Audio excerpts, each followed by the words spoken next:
Bonjour les amis, j'espère que vous allez très bien et bienvenue sur ma chaîne YouTube.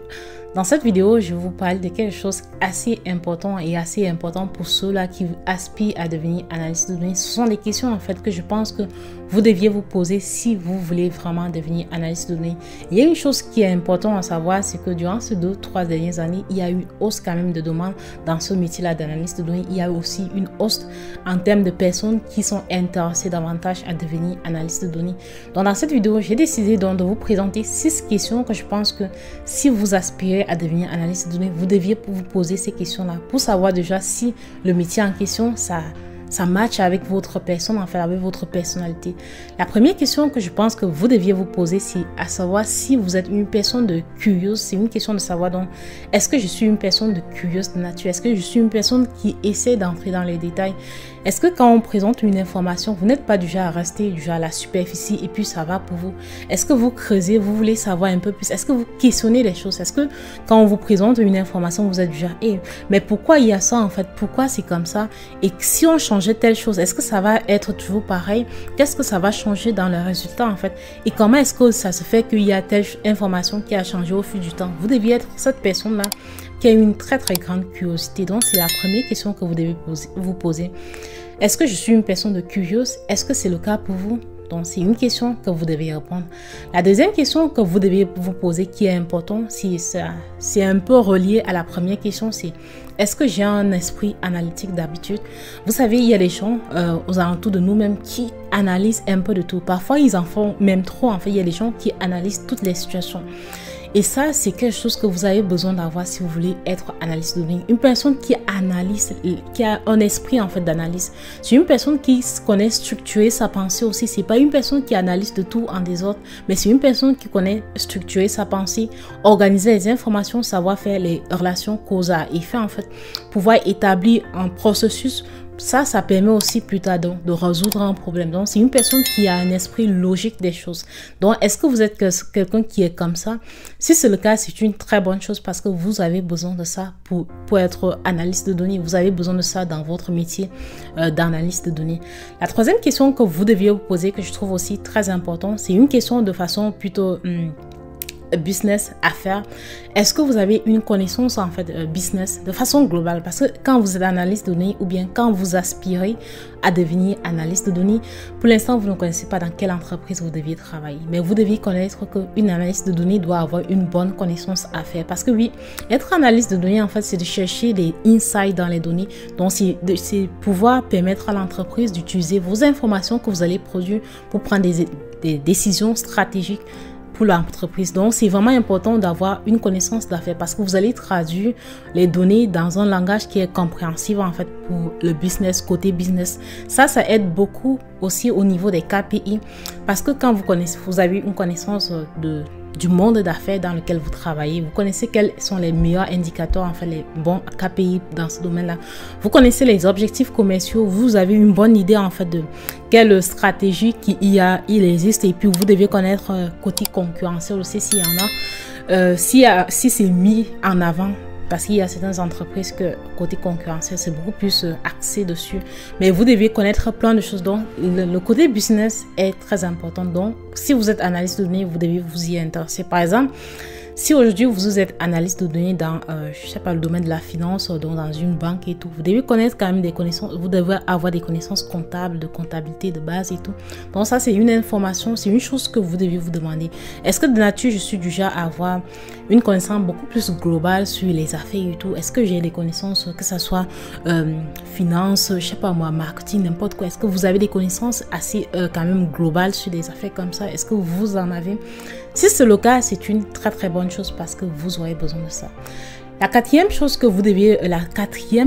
que vous deviez vous demander, c'est est-ce que vous avez la connaissance en statistiques, en mathématiques? Est-ce que vous êtes une personne qui a des connaissances sur, pas que vous deviez être un génie de mathématiques, ce n'est vraiment pas nécessaire, mais c'est vraiment avoir une connaissance quand même de base en fait sur la statistique, surtout analyse quantitative. Vous deviez aussi avoir des connaissances sur des trucs basiques, la moyenne, les cas types, comment est-ce qu'on calcule toutes ces choses-là, les tests statistiques, toutes ces choses-là. Vous deviez avoir des connaissances dessus parce que c'est très important. Vous deviez surtout avoir des connaissances sur les graphiques, en fait, comment représenter les données en fait de façon graphique, parce que oui, les êtres humains sont des êtres humains nous sommes tous en fait visuels pour la plupart du temps. On préfère voir un histogramme qui présente l'historique des ventes ou bien un truc comme ça plutôt que voir un fichier, je sais pas moi, texte avec plein d'informations de texte dessus. Ça c'est beaucoup plus parlant pour nous d'avoir des visuels en fait. Donc ça c'est important. Vous devez savoir représenter les informations de façon visuelle, donc avec les visualisations et tout ça. Et ça fait que vous deviez avoir des connaissances de base en statistique, en mathématiques de façon globale. Donc ça, c'est très important. Et puis, la cinquième chose, c'est est-ce que vous êtes quelqu'un qui aime résoudre les problèmes? Est-ce que vous êtes quelqu'un qui, de nature, vous aimez résoudre les problèmes? Est-ce parce que quand tu es analyste de données, tu auras des problèmes. Vraiment, tu auras. C'est un peu comme en fait une détective privée en fait qui est sur une scène de crime et qu'elle doit trouver des preuves de je ne sais pas quel truc. Mais c'est pareil en fait. Pour l'instant qu'elle cherche, elle ne sait pas exactement quelle preuve elle est en train de chercher. C'est pareil pour vous. Quand vous cherchez les insights, vous ne connaissez pas quel insight vous cherchez exactement. C'est avec les données que vous découvrez les choses. À la base, vous ne connaissez pas ce que vous cherchez. Vous devez être quelqu'un comme ça qui aime résoudre les problèmes. Parce que oui, vous aurez des problèmes à plusieurs niveaux. Parfois, vous aurez aussi des problèmes en fait qui sont comme... d'autres problèmes sont plus connus, d'autres sont inconnus. Des problèmes sur vos données, les données manquantes, les données aberrantes, les valeurs aberrantes, les données qui sont incohérentes, les anomalies dans les données. Vous deviez avoir tous ces problèmes. Vous aurez tous ces problèmes-là et vous deviez savoir les résoudre.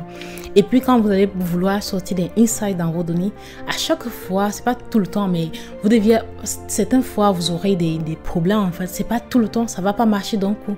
Vous allez sortir vous allez faire des analyses qui ne sont pas correctes. Vous allez sortir des insights qui ne sont pas courants et tout. Et chaque fois, il faut recommencer. Donc, vous deviez vraiment avoir l'engouement de trouver la solution pour votre problème. Vous deviez avoir envie de le faire, un peu comme une inspectrice vraiment dans la vie réelle, quoi. Vous deviez vouloir vraiment trouver la solution. Donc, est-ce que vous êtes quelqu'un qui aime résoudre les problèmes? Quand il y a un problème, vous voulez trouver la solution, ça vous empêche de dormir du genre.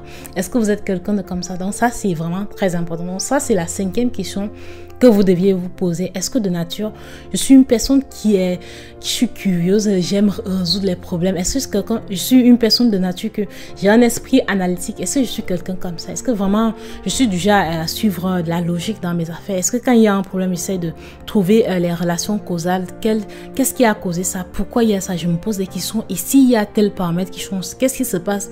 Donc, vous deviez être une personne vraiment beaucoup plus comme ça. La sixième question, et puis la dernière question que vous deviez vous poser, c'est est-ce que je suis une personne qui a une bonne capacité de communiquer et puis de collaborer aussi? Parce qu'une bonne analyse de données, c'est un bon storyteller. Parce que oui, vos données, vous les comprenez, mais quand vous allez transmettre vos analyses et tout, vous deviez faire de façon à ce que votre public cible vous comprenne. Parce que eux, ils ne vont pas comprendre le langage que vous allez forcément parler. Eux, ils ne vont pas comprendre, en fait. Ils ne vont même pas voir les données brutes que vous avez à la base, en fait. Mais vous deviez pouvoir les raconter une histoire avec ces données. Ça, c'est très important parce que même si vous faites des très bonnes analyses, personnellement, vous faites des beaux visuels et tout, et que par la suite vous n'arrivez pas en fait à raconter une histoire avec vos données, à raconter une histoire avec toutes les visualisations que vous avez fait, vous aurez toujours des problèmes en fait. Ça ne fait pas de vous une très très bonne analyse de données. Est-ce que vous êtes quelqu'un qui a une bonne capacité de transmettre l'information, de vulgarisation en fait des données? Est-ce que vous êtes une personne en fait qui sait aussi collaborer? Parce que oui, si vous êtes analyste de données, vous allez très souvent collaborer avec quasiment tous les autres départements. Vous deviez tout le temps aussi former parce que vous deviez former sur l'utilisation des données. Par exemple, quand je parlais de incohérence des données, parfois ça vient des utilisateurs. Donc pour vous, c'est aussi à vous en fait de les former, de leur montrer l'importance de cela, de leur montrer l'importance des données dans l'entreprise et puis de les former sur l'utilisation des outils que vous allez déployer. Donc toutes ces choses-là, ça fait partie en fait du travail d'analyste de données. Ce n'est pas simple, mais c'est passionnant. Si vous avez de la passion pour cela, facilement vous allez vous trouver en fait. Est-ce que après ces questions-là, est-ce que vous trouvez en fait que vous pouvez être analyste de données? Est-ce que vous voulez toujours devenir analyste de données? Donc, dites-le moi en commentaire. Et s'il vous plaît, abonnez-vous à la chaîne pour avoir plus de contenu comme ça sur le métier de data de façon globale et puis sur plein d'autres choses que je trouve intéressantes. Donc, on se revoit donc dans une prochaine vidéo. Merci beaucoup.